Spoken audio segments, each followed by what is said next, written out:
Hello, Hello, what's your name? my name is Lana. Hey Lana, and where did you grow up and where do you live now?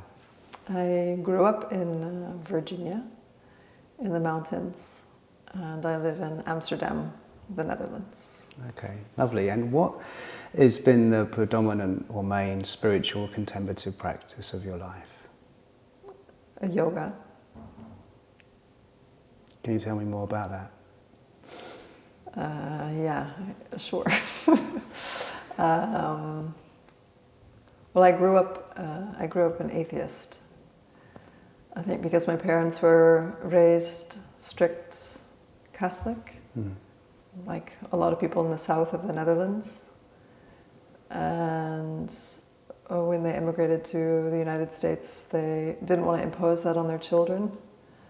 I think that was more of my dad's decision, but anyways, so I grew up not anti-religion or anything. There was never any talk of God or spirituality at all in the house. And when I went to school, because I went to school in America, they always start the mornings with the Pledge of Allegiance, and they mention, I pledge of allegiance to the flag of the United States of America, blah, blah, blah, something under God. And I remember asking, I think I asked my father, or maybe my dad said something about, you don't say that. So we never would participate in doing the Pledge of Allegiance. And I think at some point when I became a more self-aware, or having my own thoughts and making decisions, then I started to be like, no, I'm not gonna say that. And being in the south of America, it's not really acceptable to not believe in God. So I used to get picked on all the time as a kid. What would they say? Yeah, just, I mean, I got picked on for other things too. But yeah, I don't know, just, oh, you're gonna go to hell, or just silly stuff that kids say. I'm being a little bit mean, but so I don't know, I think at some point I was really turned off by other people's behavior, and then I became a defensive atheist. Like, am I allowed to cuss? Yeah. Oh. If you want to, yeah. Like, yeah, fuck you and fuck God. Like, who are you to tell me that I have to believe in something or something is going to happen to me? Like, you don't get to say that. So I think I was really anti-religion for a long time, and then in my teen years, you know, I think I experimented with drugs and other stuff, and I did start to read some books on philosophy and become interested in more esoteric stuff. And I think I was still very much an atheist until probably maybe in my late 20s, or maybe when I was 30 or so. Then I kind of started to soften around the idea of, okay, you know, it doesn't have to be so defined as the Christian idea of this is God, or not even the Christian idea, the idea that some people take as being this is God. I didn't really like that, and I didn't connect to it. And then I realized that there were other ways to connect, and I don't know exactly what it was, but something, I think, in my practice of yoga and being more open to all other aspects of, but this is also God, then, I don't know, then it found its way to me. Or So it's like taking the weight out of the one big one that we're told we have to follow, and suddenly realizing that there's this vast array of things to look towards, that you can connect to yourself. Yeah, exactly. I think that the idea that it was such a narrow scope, I didn't understand, like, why would you blindly follow this man in the sky? It doesn't make any sense to me. And then, yeah. Exactly. So or when was it that you could say that changed, or what was the thought process or the things that you were doing that created a gateway for something like a spiritual approach to life? Yeah, yoga practice and meditation. What got you into that? Was it the esoteric? You said about the esoteric side. The esoteric is like, because when we're young and we take those things, they expand our minds. Well, that's what and I think. so it's the thing. So we look at the world in different ways, and I've talked to enough people for them to go, oh yeah, when I was young, I took it to expand my mind, and I was just taking it. To I was have not a good taking it to time. expand my mind. I was just taking it to be, I don't know, a rebellious teenager, and I was upset with stuff going on in life, and I think probably because I've always asked why. Even from a little kid, when I was a little kid, of course, little kids ask why. What a kid doesn't ask that? But I was always reading the encyclopedia. That was like my favorite thing to do. Like reading, we had medical books at home. I would read through them and just try to figure out. I remember we also had this book about the cosmos. And I don't know, reading things about like, why are we here, or what is out there, what is beyond ourselves, or the vastness of things, and also looking at medical stuff and bodies, human bodies, like we are so complex, and how does that work? Sorry, I have to cough. Like how do we work? And I've always found that to be so fascinating. So I think it's part of the question of how do we work? And then turning that question onto myself. How do I work? How am I put together physically? And how am I put together mentally? And asking the bigger questions of why am I here? What am I doing? What is my purpose? Have always been questions that have been there, I think, from a very young age. And so yoga gave you yourself a gateway to really explore that. Yeah, and I did it in the beginning. I didn't practice yoga in the beginning because of that. I think I knew that it was part of it, even from the beginning. One of the first yoga books that I read, that I got when I was starting practice, maybe it wasn't one of the first, but I think it was somewhere in the beginning, was Moving into Stillness by Eric Schiffman, is that his name? Yeah. And there was just something, this idea of, oh yeah, we are moving somewhere to a quieter place. I don't know if that makes sense, but yeah, I think through the practice of yoga was I don't know if it was the gateway, but it was definitely something that came on my path that seemed to fit with questions that I had, or a way of maybe exploring questions that I had. And so where did that take you? What style of yoga, or what did you practice? Did you start with a certain way, or like how did it evolve? The very first time I practiced yoga, I think it was 13, and it was in my living room with my sister. There was a guy that used to come on public television, and my sister was like, "Oh, Lana, you have to do this with me, because this guy is very flexible," and I was a ballet dancer. So she's like, "This will be really easy for you." So we did yoga in the living room. And I think it kind of stuck with me somewhere. And when I was at ballet school, there was also yoga. And when I stopped dancing, then it became, I don't know, something that I had practiced that gave me something more than physical activity when dancing is not spiritual. At least it wasn't for me. And not in the way that I danced.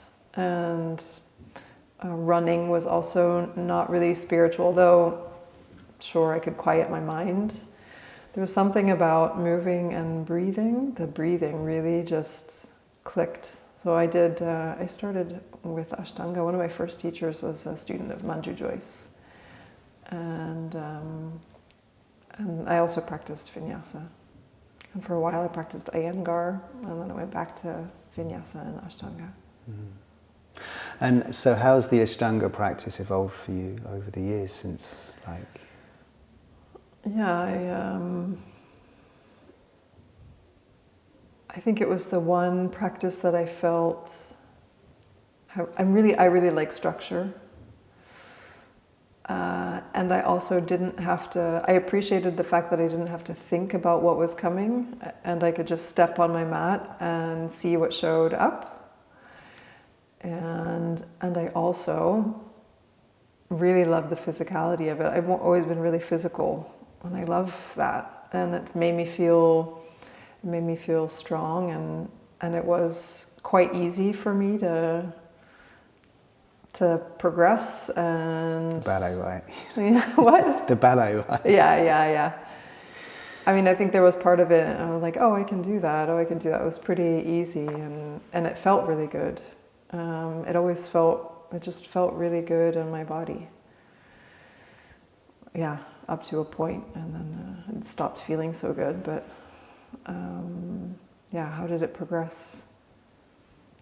Steady. Steady up and then steady down. There's something about this kind of like yoga and Ashtanga in the body, and this ability to discover the spiritual part of, like, I like what you said about ballet and running. It wasn't giving you anything spiritually, but there was something, so you feel something in your body, that connection to your body has to be something spiritual for you to, I don't know. What can you talk more about that? Yeah, I think that probably the first, because I haven't had that many moments in practice that have just been like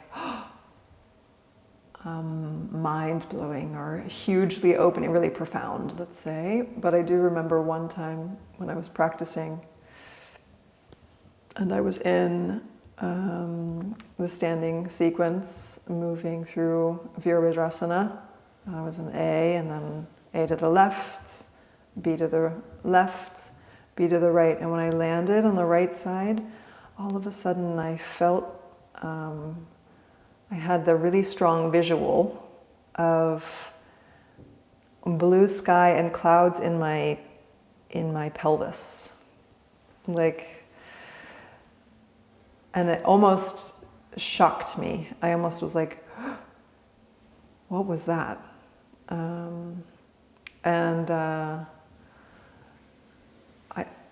don't know, such a profound feeling of something was moved inside of me other than me moving my physical parts and knowing how to move my physical parts. There's something else. And then that makes you curious. It was the same as doing seated meditation for a long time.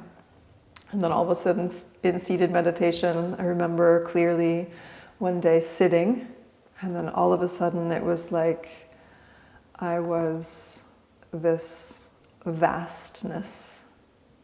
I remember so clearly the progression of moving from watching my breath, and then it was like being in water, like being in the waves of the breath. It's kind of like bobbing on the surface, and then becoming the wave itself, and then just this vastness, being completely not connected to my body, just feeling space. And then the moment I realized that this was happening, stepping out of it and being like, what was that? I think those are really the two moments of like, And then after that, it became a search of like, oh, I have to find that again. Where is that? What is that? How do I get back to it?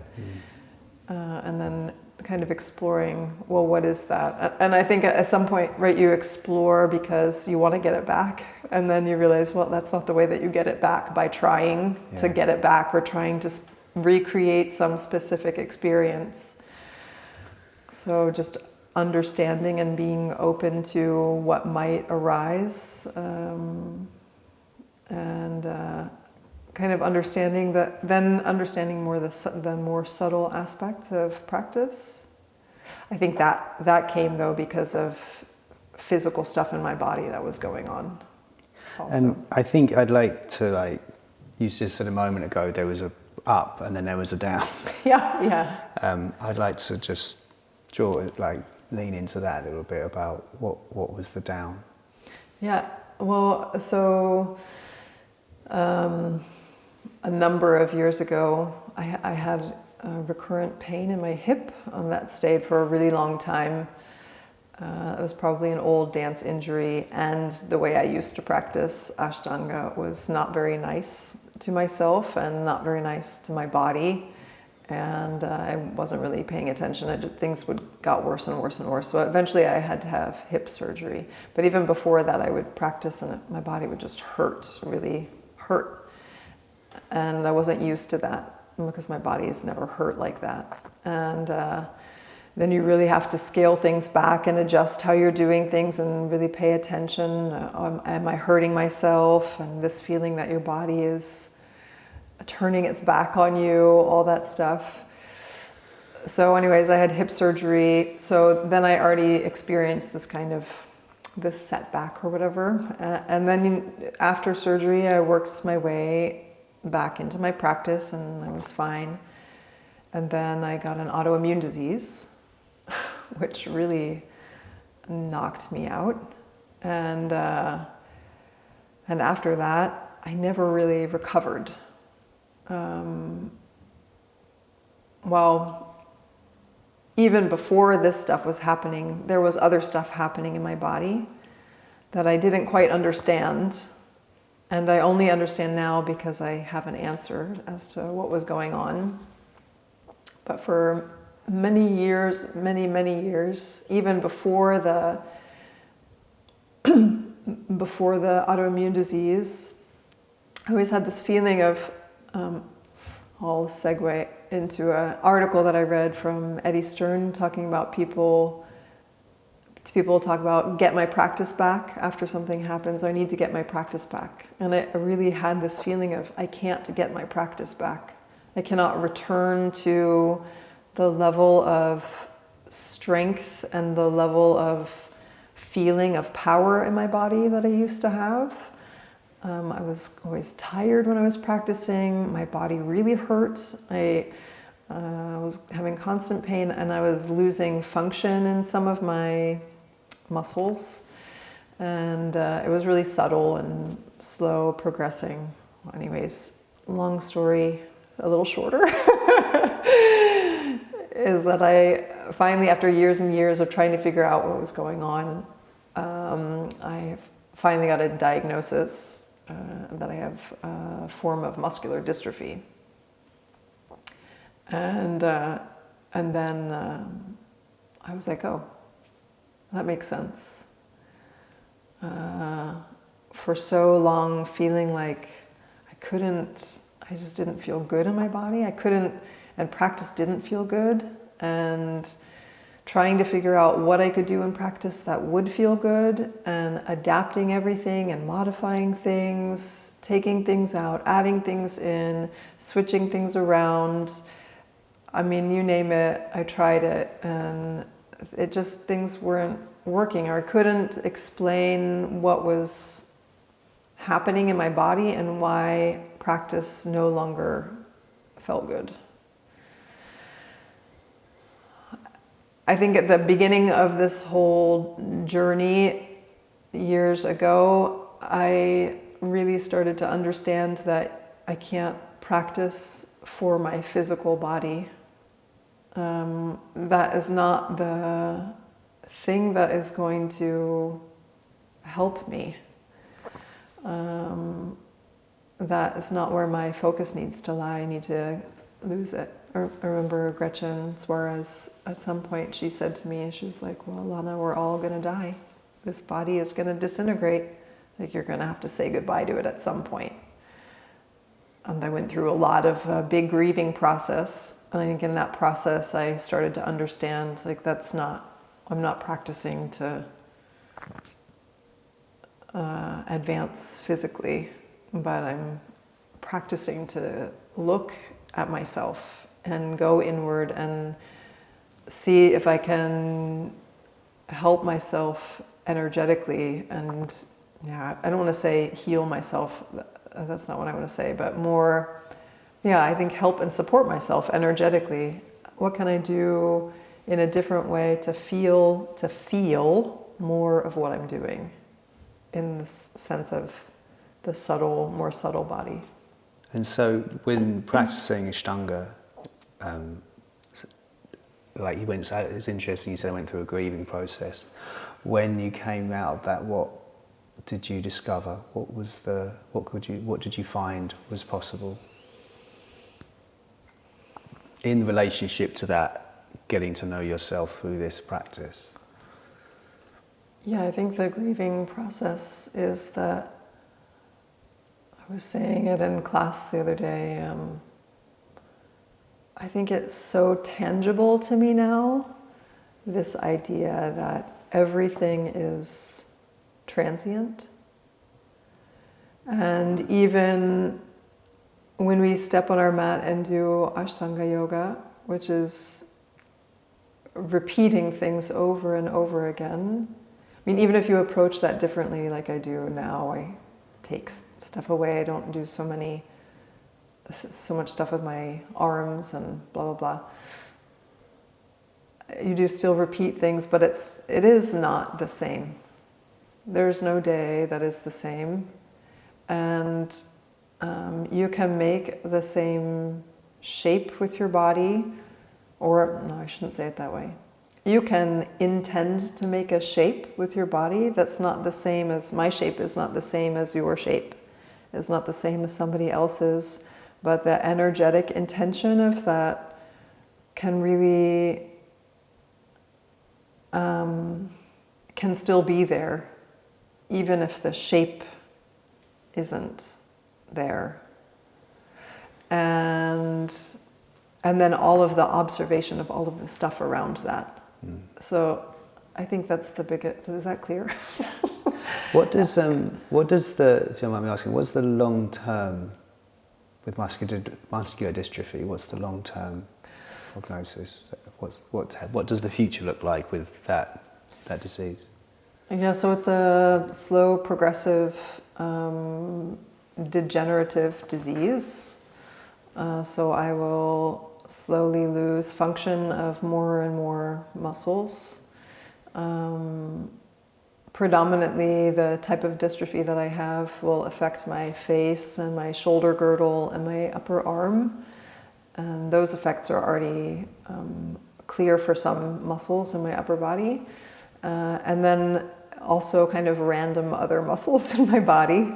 And they don't really know. So if you read scientific articles about the type of dystrophy I have, it's really quite random, it seems, which muscles go. Like, I think I have back pain now because my transverse abdominal muscle on the left side is slowly going. My medial calves are going, which are compensated by other things. And the muscle in my upper leg is going. I think, I've always been so good at compensating. I'm good at using my body. And I've compensated so much that I think now my body's like, nope, you can't do that anymore. You can't just compensate and it's going to be okay. It's like, no, it's not okay. You have to really pay attention and take care of yourself, however that shows up. If you don't mind me asking, how do you sit with that when you think about the future? But then we have this practice and you have something that you, at least you've got this kind of thing to be able to observe yourself with. Yeah. I think the biggest question that I have is not for myself, but was more concerned for my students. How am I going to help them? Oh, sorry, I'm going to get...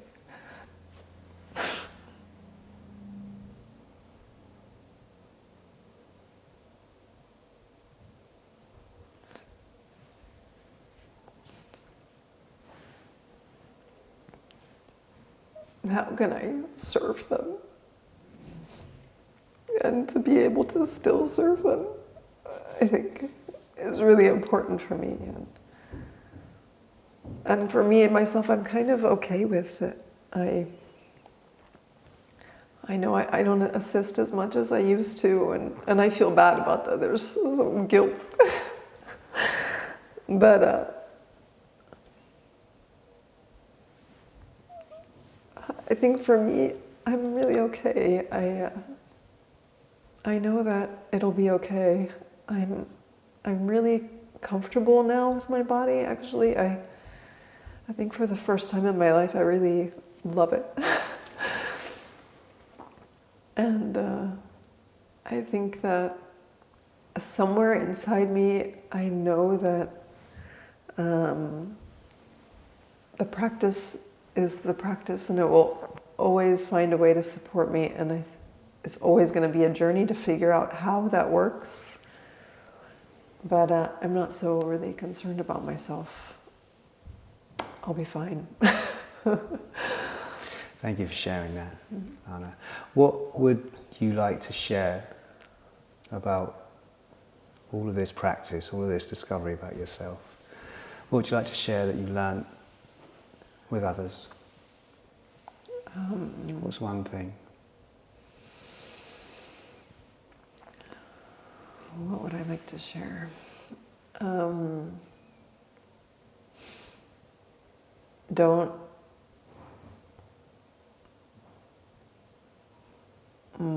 I think place effort where you need to place it and relax as much as you can. And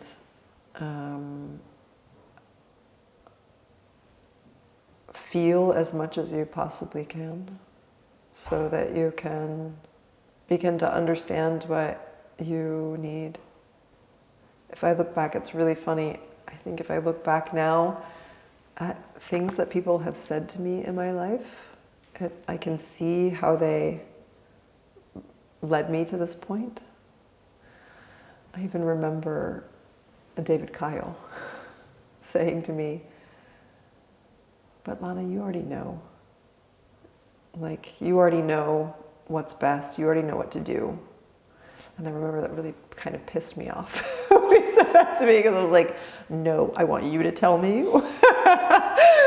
But, and also with things that Gretchen had said to me, I don't know, if I look back now, I'm like, okay. So what I would share is trust yourself. Listen, find a place where you can listen to yourself, where you can feel yourself. And trust yourself. Thank you, Lana. You're welcome. Thanks so much.